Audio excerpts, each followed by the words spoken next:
Hello everyone. आज के इस वीडियो लेक्चर में डिस्कस करेंगे कि किस तरह से सुपीरियर ओवरी से इंफीरियर ओवरी के बीच होने वाला जो ट्रांजिशन है उसमें रिसेप्टिकल थ्योरी का क्या योगदान है।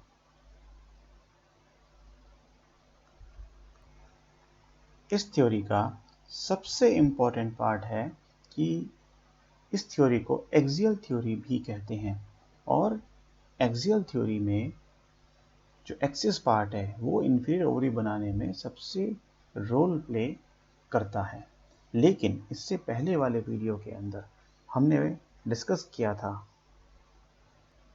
कि अपेंडिकल थ्योरी, जिसे कॉन्क्रीसेंट थ्योरी या कैंडोलियन थ्योरी भी कहते हैं, इसके अंदर जो सेंट्रल पार्ट है वो इंफीरियर ओवरी को बनाने में किसी भी प्रकार का रोल प्ले नहीं करता है।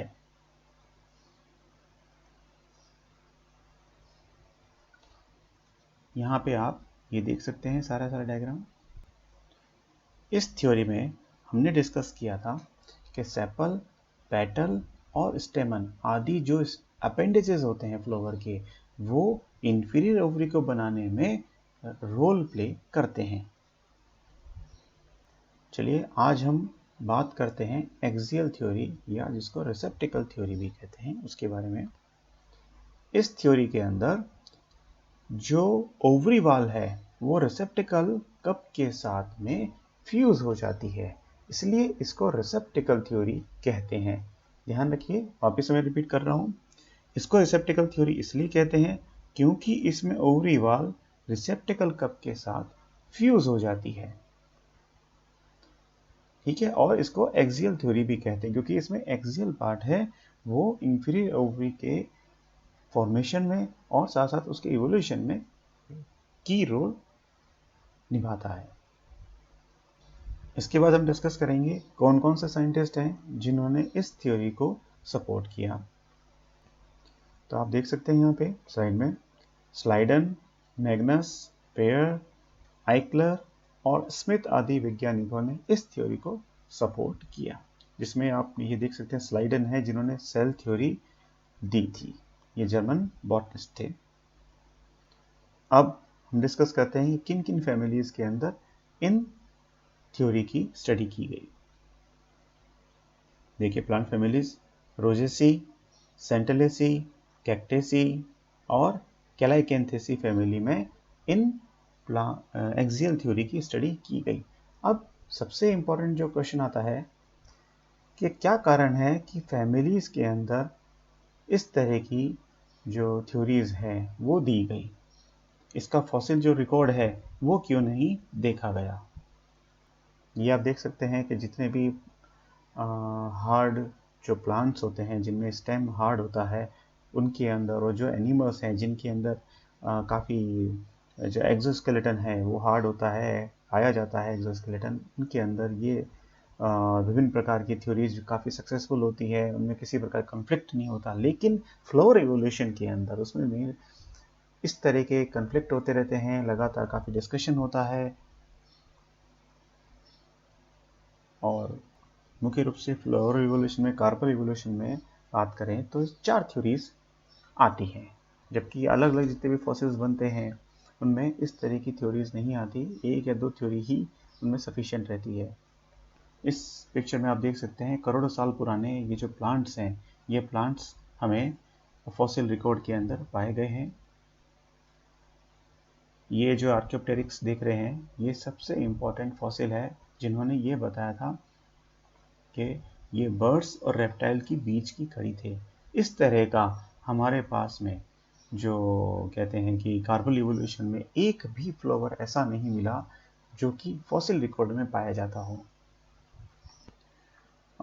फ्लावर की बात करते हैं तो फ्लावर बहुत ही डेलिकेट होता है। सेपल, पेटल, स्टेमन, कार्पल्स ये बहुत ही डेलिकेट होते हैं और कुछ समय पश्चात ये कुछ सालों में ही ये एकदम डीजनरेट हो जाते हैं। सालों की भी जरूरत नहीं पड़ती, कुछ तो महीनों के अंदर डीजनरेट हो जाते हैं।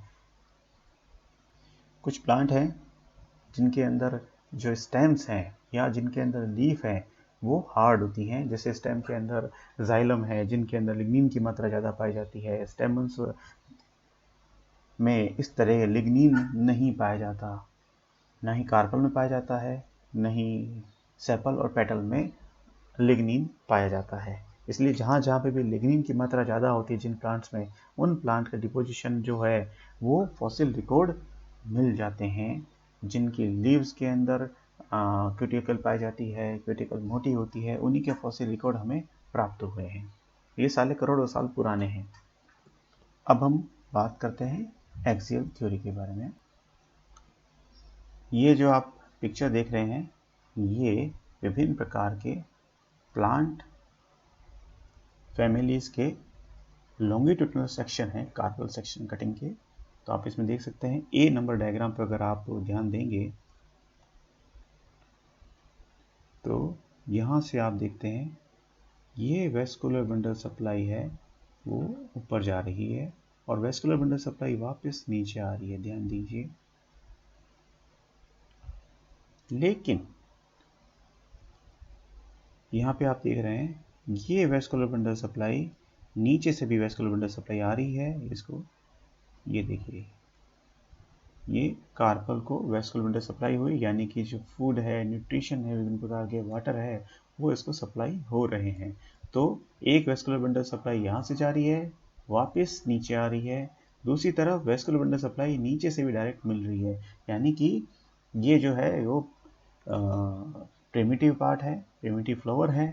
लेकिन अब हम पार्ट बी में और सी की बात अगर हम बात करते हैं तो यहाँ पे आप इजीली देख सकते हैं वेस्कुलर बंडल सप्लाई यहाँ से ऊपर जा रही है, अपवर्ड हो रही है और इनवर्ड एंड डाउनवर्ड हो रही है, अंदर की तरफ जा रही है वेस्कुलर बंडल सप्लाई। और यहाँ पे विभिन्न प्रकार के जो ओव्यूल्स हैं, यहाँ पर वेस्कुलर बंडल सप्लाई हो रही है, यानी कि सेंट्रल पार्ट का जो कनेक्शन था वेस्कुलर सप्लाई का, वो कैंसिल आउट हो चुका है। यहाँ पे भी आप देख सकते हैं किसी प्रकार का जो सेंट्रल पार्ट के अंदर वेस्कुलर बंडल सप्लाई नहीं हो रही है, लेकिन जबकि इस पार्ट में आप देख सकते हैं vascular bundle supply central part से भी हो रही है। अब ये जो डी डायग्राम है, इसमें भी आप देखिए vascular bundle supply calyx, Corolla, androecium इत्यादि में पार्ट में हो रही है। उसके बाद में ये अंदर की तरफ आए, नीचे झुके। यहाँ पे भी आप डायग्राम में देख सकते हैं, ये देखिए क्लियर का डायग्राम है।